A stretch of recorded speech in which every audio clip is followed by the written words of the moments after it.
Hey, so have you ever been sitting for a while and then you go to stand up and move and it's a little bit difficult?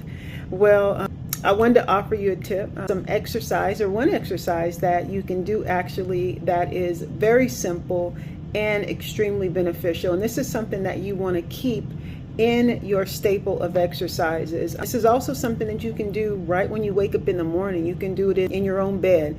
You can do it on your floor, your carpet, your mat, whatever it is. And it's very simple, but yet very beneficial. It's called the bridge. And basically you're laying on your back and your knees are bent, and either your heels are down or your entire foot is down, and you're pressing off of your feet, pushing your hips up. This can be done in repetition, so up and down, or it can be done with just what's called a static hold, thrusting your hips up and then just holding it for a few seconds. Now, with clients that have issues with mobility, clients that are typically past the age of 75 and above, what I've realized is that there's a deactivation of our glutes, and this one really helps to activate those, and it helps for you to be able to see where your flexibility is at. You see, one of the benefits of exercise, and is one of the things that I found to be helpful, is the awareness of where your body is at. And so say, for example, you go to do something functional in life, say like stand up or just maybe pivot, and you pull something, you get a strain or an injury. Well, when you went to perform that activity or that action was when you discovered the condition of your body.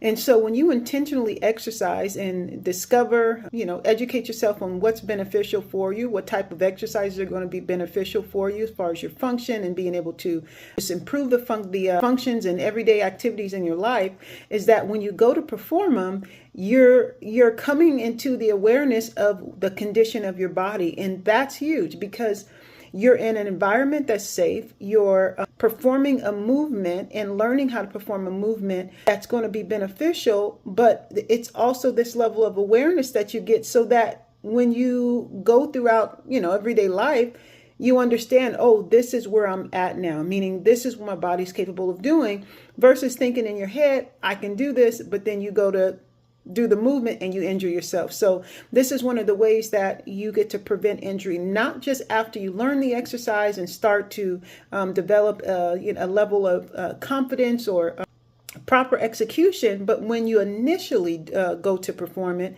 try the exercise, you're able to see where you're at. And that one point is not something that you want to be discouraged about. Sometimes my clients would be like, oh, no, I didn't get that right or whatever. I'm like, no, because your body is so resilient. If you do things, even in the increments that I set them up for my clients, I always go according to that person's level and then make incremental changes based on how their body has been responding, based on what they implement and the feedback they give me.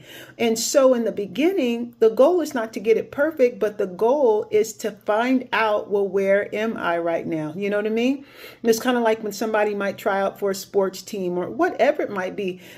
It's great. It's extremely valuable to be able to find out where you're starting, because then you can start to set up a plan and you can maneuver safely until your body becomes more efficient.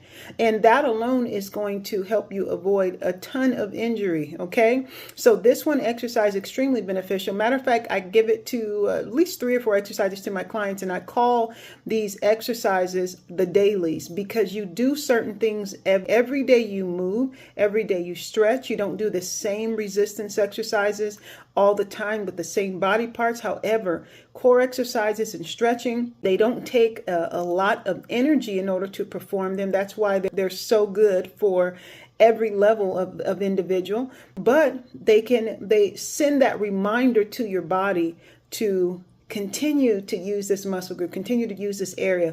And those hip flexors are an area of the body that is typically so tight. There's a lack of range of motion, and it's almost like your body's trying to perform a movement, but you have these tight, weak muscles that are pulling against you. And that's just a recipe for injury, and nobody wants an injury. You don't, I don't, we don't want an injury. So take this one exercise to bridge. What I did was I put a link down below, an example of what this exercise looks like, and some other exercises that will be beneficial for your glutes and your hips. And so this exercise, it helps to improve the function of your body, helps to allow your glutes to be strengthened. It stretches out those hip flexors, so you're not staying in that tight position through your hips that causes that forward tilt. You ever seen some people, they're walking and looks like they're looking for something on the ground because it's hard for them to lift their head up. This exercise is very beneficial, and it forces you to use those glutes. So when you're doing this exercise, you'll probably see, how come I can't lift my hips all the way up to where it's flush? Well, that's showing you where you're starting up, which has been very common, like I said, for many of my clients I've worked with in the past. But guess what? Then that's going to allow you to be able to see the area of opportunity. And then, like I said, you start to implement this regularly, you're going to start to see results in a week. Like clients I work with, like their flexibility, range of motion increases. Now, remember, there's two parts to getting healthy. There's the movement.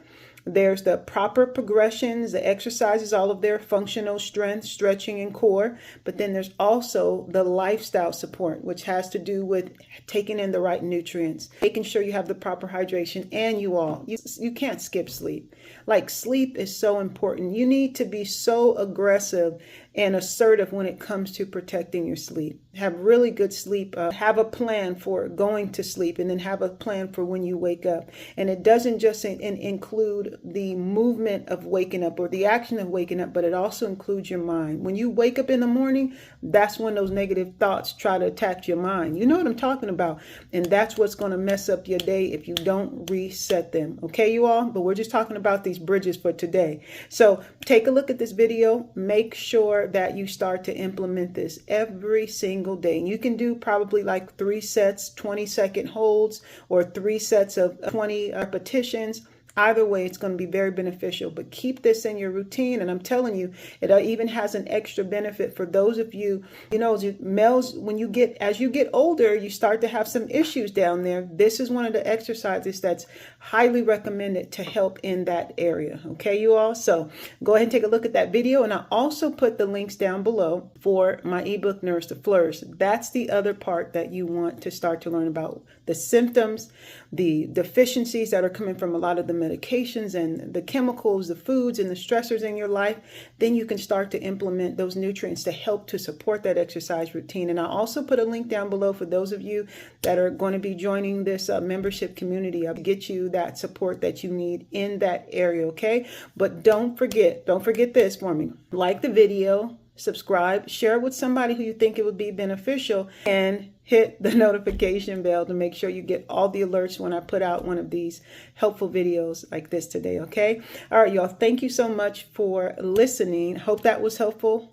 Talk to you soon. God bless.